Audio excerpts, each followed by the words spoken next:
컴퓨터와 모바일 기기 간의 데이터를 복사하거나 설치하거나 또는 모든 앱이 그렇지는 않지만 일부 앱에서는 개발자 모드 진입을 위해서 USB 디버깅을 요구하는 경우가 있습니다. 일부 앱들을 사용하기 위해서 또는 컴퓨터와 모바일 기기를 잘 사용하기 위해서 USB 디버깅을 활성화하는 방법을 알아두면 편리합니다. USB 디버깅은 기본적으로 비활성화되어 있습니다. USB 디버깅을 활성화하면 컴퓨터와 기기 간의 데이터를 복사나 설치 등을 할 수 있습니다. 개발자들은 USB 디버깅이 필수지만 일반 사용자들은 보안상의 문제가 발생할 수 있기 때문에 USB 디버깅을 비활성화 상태로 두는 것이 더 안전합니다. USB 디버깅을 활성화하고 비활성화하는 방법을 알아봅니다.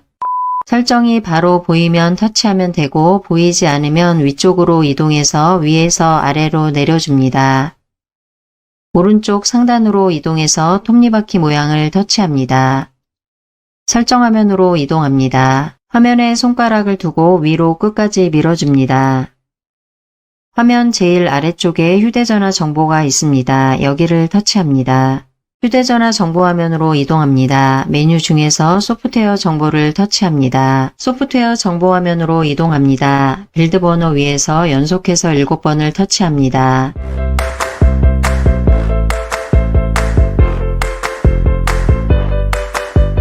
조금 전에 화면 아래쪽으로 개발자 모드를 켰습니다 라고 나왔다가 사라졌습니다. 개발자 옵션 메뉴가 활성화되었다는 뜻입니다. 활성화되었는지 확인하기 위해서 화면 위쪽으로 이동한 다음 여기를 터치합니다. 휴대전화 정보 화면으로 이동합니다. 다시 한번 여기를 터치합니다. 설정 화면으로 이동합니다. 설정 화면의 제일 아래쪽에 있는 메뉴를 확인하기 위해서 화면에 손가락을 두고 위쪽으로 끝까지 밀어줍니다. 화면 제일 아래쪽에 개발자 옵션 메뉴가 표시됩니다. 개발자 옵션 메뉴 활성화가 완료되었습니다. USB 디버깅을 활성화하기 위해서 개발자 옵션을 터치합니다. 개발자 옵션 화면으로 이동합니다. 화면에 손가락을 두고 위로 올리면서 디버깅 항목을 찾아봅니다.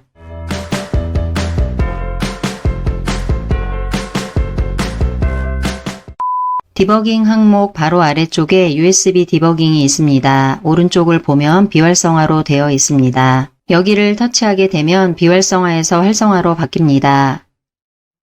화면 하단으로 다음과 같은 내용이 팝업됩니다. 내용을 확인해보면 USB 디버깅은 개발용으로만 설계되었고 이 기능을 사용하면 컴퓨터와 기기 간의 데이터를 복사하고 알림없이 기기에 앱을 설치하며 로그 데이터를 읽을 수 있습니다 라고 되어 있습니다. 내용을 확인하고 화면 오른쪽 하단으로 이동해서 확인을 터치합니다.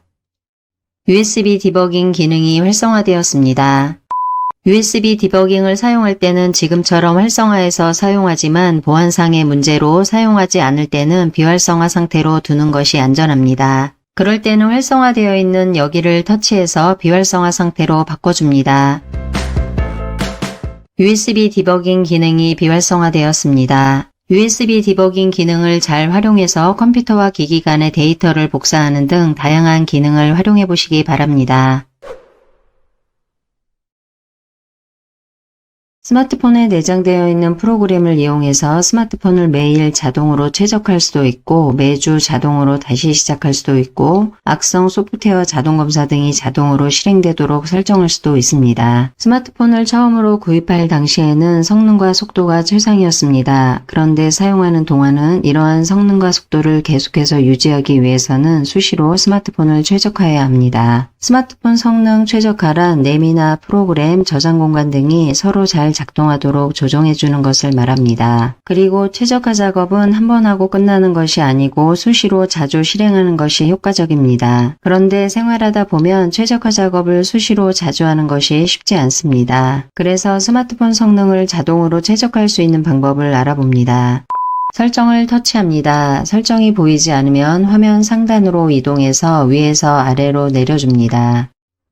오른쪽 상단의 톱니바퀴 모양을 터치하면 설정 화면으로 이동합니다. 설정 화면으로 이동했습니다. 화면에 손가락을 두고 위로 올리면서 디바이스 케어 메뉴를 찾아서 터치합니다.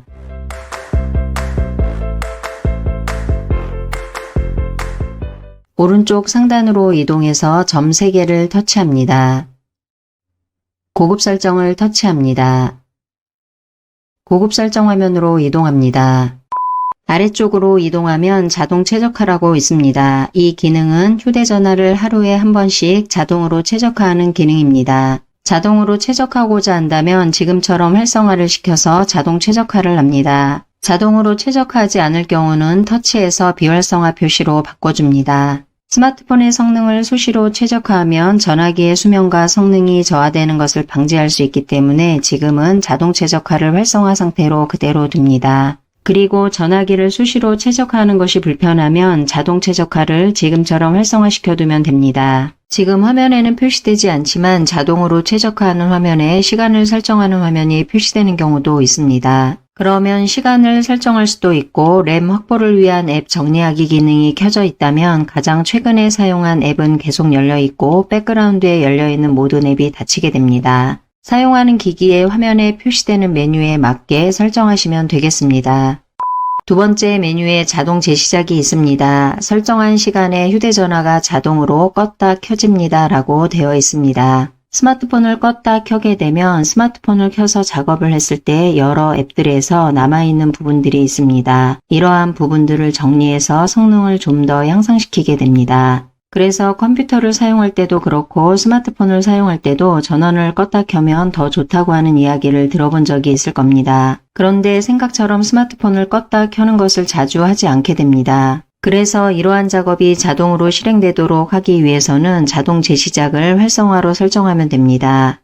자동 재시작을 터치하게 되면 일정과 시간이 표시되는 경우도 있습니다. 일정 부분에서는 특정 요일을 터치해서 선택할 수 있습니다. 매일 실행할 수도 있고 3일에 한 번 실행할 수도 있고 일주일에 한 번 정도 실행할 수도 있습니다. 매일이나 3일에 한 번씩 실행하는 것이 번거로울 경우 일주일에 한 번 실행하도록 설정합니다. 시간 항목에서는 자동으로 전화기를 다시 시작할 시각을 설정할 수 있습니다.